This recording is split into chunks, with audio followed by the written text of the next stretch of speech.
ये चर्चा की शुरुआत कर रहे हैं। जिस तरह हमने कहा कि हर सेक्टर के लोगों से बात कर रहे हैं, उनके मुद्दे आए, उनकी बातें आए, और कुछ ये वो लोग हैं जो समाज के अंदर सफल लोग हैं, और सफल लोगों की हमेशा कहानी जब टीवी पर चलती है, सोशल मीडिया के जरिए लोगों तक पहुंचती है, तो उन तक पता चलता है, उन लोगों तक पता चलता है कि आखिरकार कि वो कैसे सफल हुए, और एक प्रेरणा मिलती है। हमारे साथ जिस तरह पवन गुप्ता जी जुड़ गए हैं, जीनियस गर्ल्स स्कूल से हैं। Sir, Pawan Gupta ji, genius girls school, इसके बारे में, इसकी आपकी जर्नी जरा बताइएगा थोड़ा। जर्नी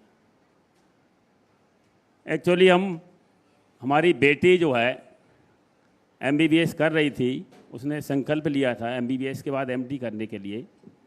तो एक पिता की इच्छा होती है कि बेटी की पढ़ाई में जितना पैसा खर्च होगा उसकी व्यवस्था करके रखे। सौभाग्य से उस बेटी ने एम्स में ही एमबीबीएस में एडमिशन लिया था और आईनी सेट क्वालिफाई करके पीजी भी उसने एम्स में किया था। तो उसने जो अपने सारे पैसे बचा दिए हमारे, तो हमने सोचा, हमने और हमारी धर्मपत्नी यहाँ मौजूद हैं, कि ये बेटी के लिए शिक्षा के लिए दान किया हुआ पैसा है, इसको अगर हम अपने उपयोग में लाएंगे तो ये कहीं ना कहीं व्यसन लाएगा। तो हमने सोचा कि यहाँ पर एक क्यों ना इस शहर की बेटियों के लिए एक विद्यालय बनाएं। तो इसको सोच के हमने बेटियों का यहाँ पर विद्यालय बनाया है, और हम और हमारी धर्मपत्नी दोनों वहाँ एक केयर टेकर के रूप में कार्य करते हैं। हमारा जो उद्देश्य है, जो संकल्प है जीनियस गर्ल्स स्कूल का, हम शिक्षा के साथ संस्कृति, संस्कार, सदाचार के और सत्याचार के मार्ग पर रहते हुए उन बेटियों के लिए, जो हमारी स्कूली बेटियां हैं, उन्हें आत्मदीपो भव यानी अपनी रोशनी स्वयं बनने के लिए प्रेरित और पल्लवित कर रहे हैं। एक और बात है, गीता आप पढ़ाते हैं, गीता को शिक्षा में शामिल करने का आपका क्या मकसद रहा, और क्या चाहते हैं कि गीता आगे भी और जगह भी इस तरह पाठ्यक्रम में शामिल हो? हालांकि कई राज्यों में पहल की गई है ऐसे। देखिए, हमने पहले दिन से 27 मार्च 2024 से हमने विद्यालय का प्रारंभ किया। हमने पहले दिन से अपनी बेटियों को गीता का ज्ञान कराना प्रारंभ किया। हमारे साथ एक प्रॉब्लम आ रही है कि हम उसको पाठ्यक्रम में नहीं शामिल कर पा रहे। हम उसमें एक्टिविटी के टाइम में गीता पढ़ाते हैं। हमारी गीता के ज्ञान को जानकर, चूँकि उत्तराखंड से हमारा ताल्लुकात है, देहरादून में भी हमारा घर है, बहुत सारे अधिकारियों से हमारे वहाँ संपर्क हैं। जब हमने उन्हें बताया इसके बारे में, तो मैं देहरादून सरकार का बहुत आभार व्यक्त करना चाहता हूँ आपके चैनल के माध्यम से, कि उन्होंने गीता को अनिवार्य शिक्षा में शामिल किया है। तो मेरी मांग उत्तर प्रदेश सरकार से भी है कि गीता के लिए अनिवार्य विषय में शामिल किया जाए। गीता हमारा ग्रंथ है, और हमें बड़ा जब सोचते हैं तो बड़ा संकोच होता है कि 5000 वर्षों से अधिक समय से गीता भारत में है और हम इसको पाठ्यक्रम में शामिल नहीं कर पाए। जो पूरी दुनिया में जो विकसित राष्ट्र हैं, वो काफ़ी पहले से उन्होंने गीता को पाठ्यक्रम का हिस्सा बनाया है। जहाँ तक हम मुस्लिम कंट्री की बात करेंगे, तो सऊदी अरब वो पूरे विश्व के मुसलमानों का केंद्र है। पिछले वर्ष 1 अप्रैल 2024 से उन्होंने भी गीता को और रामायण के लिए, दोनों के लिए अनिवार्य विषय में शामिल किया है।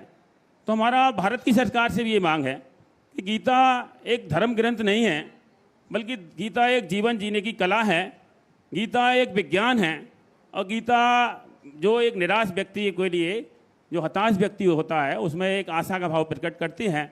डॉक्टर एपीजे कलाम इसका उदाहरण हैं, और भी बहुत सारे लोग उदाहरण हैं। डॉक्टर एपीजे कलाम ने गीता, वो तो आत्महत्या कर लेना चाहते थे, एक संत ने जब उन्हें गीता दी, तो गीता को पढ़ के वो न सिर्फ महान वैज्ञानिक बने, बल्कि वो देश के सबसे बड़े पद, राष्ट्रपति पद तक पहुँचे। बिल्कुल। अंकुर अग्रवाल जी, सचिव हैं आप मेंथा एसोसिएशन से। अब जो माहौल रहा संभल और आसपास के इलाकों का, क्या उसका असर पड़ रहा है कारोबार पर भी? नहीं, मेंथा के कारोबार पे जिले का असर नहीं है। मेंथा के कारोबार पे सिंथेटिक मेंथा का असर है, जो विदेशियों कंपनियों द्वारा इंडिया में डंप किया जा रहा है। इससे पूर्व में मैं छोटा सा आपको इसके विषय में अवगत कराना चाहता हूँ। हिंदुस्तान में मेंथा का प्रारंभ सन 70 से हुआ था। उससे पूर्व ये खेती ब्राज़ील, जापान और चाइना के बाद 70 में ये हिंदुस्तान में इंट्रोड्यूस हुई, और इसका 2000-3000 टन से प्रोडक्शन प्रारंभ हुआ, और 2020 तक किसानों के माध्यम से हम 50,000 टन तक पहुँचे। ये एक अनोखी कमोडिटी है हिंदुस्तान की, जिसमें हम विश्व में उत्पादन में इसका प्रथम स्थान रखते हैं। दूसरी बात, विश्व में प्रथम स्थान तो है और उसका 75% जो मैन्युफैक्चरिंग है वो जनपद संभल में होती है। ये भी संभल वासियों के लिए एक गर्व का विषय है। जी, उमेश चंद दिवाकर जी, आपसे, बीजेपी के आप लीडर हैं जी। पार्टी की विचारधारा क्या है आपकी? हिंदू मुसलमान या सबका साथ सबका विकास? मैं सर्वप्रथम आपके चैनल के माध्यम से ये बताना चाहूँगा कि पार्टी की विचारधारा है सबका साथ, सबका विश्वास, सबका प्रयास। तो सभी को शब्द भाव से देखती है पार्टी, इसमें कोई धर्म से नहीं देखती, जाति से नहीं देखती है, सबका विकास होता है। अभी इससे पहले हमारे मंत्री जी थे, उन्होंने एक उदाहरण दिया था संभल के एक गांव का। संभल में एक गांव है जहां 220 आवास दिए गए और दुर्भाग्य की बात यह कि भारतीय जनता पार्टी को एक वोट वहाँ से नहीं मिला। तो ये एक उदाहरण है कि हम वोट की राजनीति नहीं करते, हम सर्व समाज की राजनीति करते हैं। अगर आप बात करें भविष्य की राजनीति को लेकर, आपकी क्या तैयारी है? क्योंकि कोई ना कोई एक विजन लेकर आता है। अभी हम बहुत सारे समाज सेवियों से बात कर रहे थे, हम बात कर रहे थे, तो आप कैसे देखते हैं इसको? मैं, जो देश के यशस्वी प्रधानमंत्री हैं, वो हर समय युवाओं को प्रेरित करते हैं और वो उन्होंने कई बार अपने भाषण में कहा भी है कि जिस ओर जवानी चलती है उस ओर जमाना चलता है। हम उनसे प्रेरित होकर और अपनी विधानसभा में जो है तैयारी कर रहे हैं और हम ये चाहते हैं कि यहाँ के युवाओं को विकास मिले, युवाओं को रोजगार मिले, उस उद्देश्य को लेकर आगे बढ़ रहे हैं। ठीक है सर, आपके स्कूल, क्योंकि जीनियस गर्ल्स स्कूल है, इसका अंतिम लक्ष्य क्या है? आप क्या टारगेट लेके चल रहे हैं कि देखिए मुझे भविष्य में स्कूल की ये रूपरेखा खींचनी है? हमारा अंतिम लक्ष्य है कि जो भारत के संविधान ने नारी शक्ति के लिए, महिलाओं के लिए समानता का अधिकार दिया है, तो संविधान के 3 स्तंभ हैं, न्यायपालिका, कार्यपालिका और विधायिका। जीनियस गर्ल्स स्कूल का जो लक्ष्य है वो दूरदर्शी है और पारदर्शी है और बहुत स्पष्ट है कि जब तक इन भारत की बेटियों को इन तीनों ही अंगों में उनके अनुपात में भागीदारी नहीं मिल जाती, तब तक आज़ादी अधूरी है। तो हम अपनी बेटियों को पूरी आज़ादी के लिए, देश को विश्व गुरु बनाने के लिए, और मैं बड़ा स्पष्ट कहना चाहता हूँ कि इन तीनों ही क्षेत्रों में जब तक भारत की बेटियों की भागीदारी उनके अनुपात में सुनिश्चित नहीं हो जाती, तब तक देश को विश्व गुरु बनाने का सपना अधूरा ही रहेगा। हम विकसित भारत की बात करें, चाहे स्वर्णिम भारत की बात करें, इन सबको हमें 2047 से पहले पहुंचने के लिए ये आवश्यक है कि हम नारी शक्ति का भी पूरा योगदान लें। इस उद्देश्य को लेकर हमने जीनियस गर्ल्स स्कूल में एक केयर टेकर के रूप में कार्य कर रहे हैं। हम पूरी तरह से NCERT सिलेबस का पालन करते हैं। हमारे यहाँ बच्चियों के लिए ये अनिवार्य है कि वो ट्यूशन नहीं पढ़ेंगी, स्कूल का काम स्कूल में ही कराते हैं, होमवर्क नहीं देते हैं, और बच्चों ने क्या किया वो हम इसके व्हाट्सएप के माध्यम से PDF फॉर्म में उन बच्चों के पेरेंट्स को दिखाने को भेजते हैं कि आपके बच्चे को क्या काम किया। हमारा कंसेप्ट है no bag, no tuition, no tension. बच्चे बैग अपने घर नहीं लेके जाते हैं, बच्चे सुबह आते हैं, सारी एक्टिविटी भी हम वहीं कराते हैं और अपने घर शाम को वापस जाते हैं।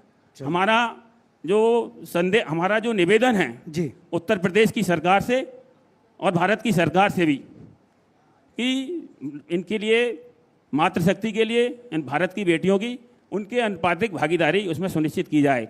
अगर हम बात करें पंचायती राज व्यवस्था की और स्थानीय निकाय की, तो वहाँ पर 33% आरक्षण महिलाओं के लिए है। पड़ोस के राज्य में, बिहार में, उत्तराखंड में, मध्य प्रदेश में और हिमाचल प्रदेश में बढ़ा के उन्होंने 50% किया है। हमारी मांग है कि वो उत्तर प्रदेश की सरकार भी न सिर्फ पंचायती राज और इसमें स्थानीय निकाय में करें, बल्कि विधायिका में और कार्यपालिका में उनके अनुपात में उनको भागीदारी मिले।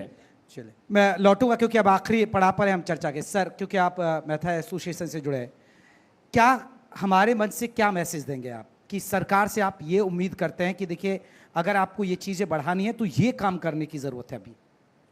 जैसा कि मैंने बताया कि सिंथेटिक मैंथा एक थ्रेट के रूप में प्राकृतिक मैंथा को चैलेंज दे रहा है, उसके संदर्भ में अभी एक बहुत लंबी लड़ाई हमारे organisation MMEA, menthol manufacture export association के माध्यम से विगत 2 वर्षों से केंद्र सरकार से हमारी मांग चल रही थी कि सिंथेटिक मेंथा को बैन किया जाए और इंडिया में डंप ना होने दी जाए। उसके लिए मैं आदरणीय प्रधानमंत्री जी व योगी जी व पूर्व सरकार को बहुत साधुवाद धन्यवाद देना चाहता हूं कि अभी जो वर्तमान में जीएसटी रिफॉर्म आए हैं, जिसमें 2 टैक्स स्लैब को कट किया गया है। पूर्व में हमारे सारे मेंथा उत्पाद 12% के टैक्स स्लैब में आए थे। अब वर्तमान में केंद्र सरकार द्वारा प्राकृतिक उत्पादों को 5% की श्रेणी में रखा गया है और सिंथेटिक उत्पादों को 18% की श्रेणी में रखा गया है। लेकिन ये लड़ाई अभी यहाँ ख़त्म नहीं हुई है।